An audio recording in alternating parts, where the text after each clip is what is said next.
Welcome back.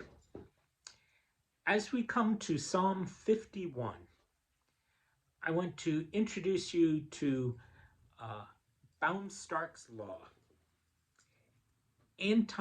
His first law, he came up with a couple different rules.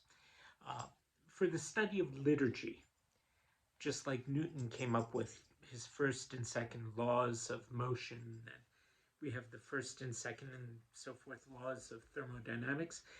The first of Baumstark's laws of liturgical study is that the days of the greatest solemnity, meaning the days that have been observed with the most serious attention, doesn't mean that they're gloomy. Palm Sunday would be one of these, and that's a day of great joy, along with Easter. But days of great solemnity uh, tend to retain their ancient practices the longest. So that if you look at what is often the liturgy and the order of worship for, um, well, Good Friday, you will find there that that has changed much less than a regular Sunday over the centuries. Another such day would be Ash Wednesday. And on Ash Wednesday, traditionally there has been 4 centuries, centuries and centuries, the reading of Psalm 51, which is a penitential psalm, a psalm that the superscription on the psalm in the actual Bible says that it was written by David in response to Nathan the prophet uh, catching him in his tremendous sin of having had the general Uriah the Hittite killed, so that he being David, could cover up the fact that he had already gotten Uriah's wife Bathsheba pregnant while Uriah was off fighting his enemies.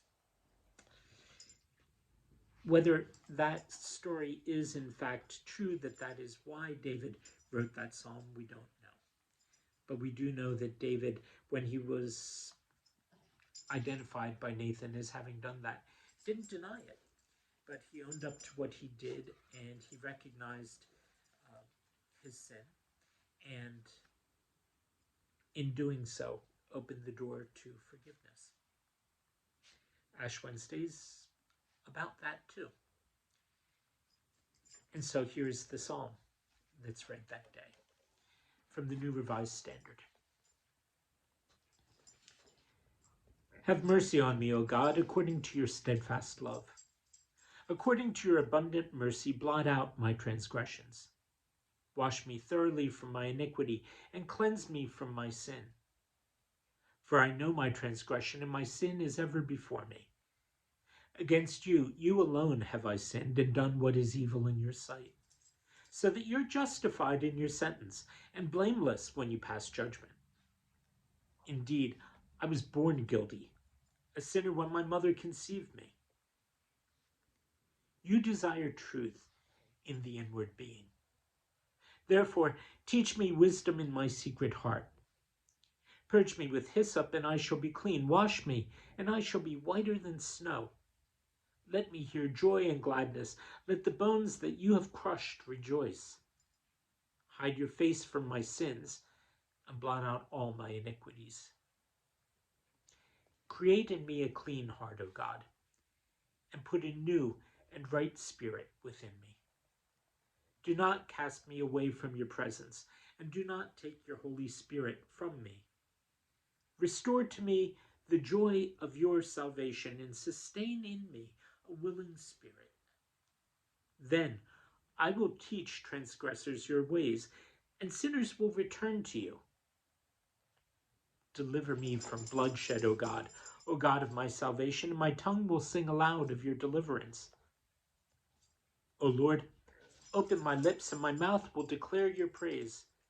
For you have no delight in sacrifice. Were I to give a burnt offering, you would not be pleased. the sacrifice acceptable to God, is a broken spirit. A broken and contrite heart, O God, you will not despise. Do good to Zion in your good pleasure. Rebuild the walls of Jerusalem. Then you will delight in right sacrifices, in burnt offerings and the whole burnt offerings. Then bulls will be offered at your altar.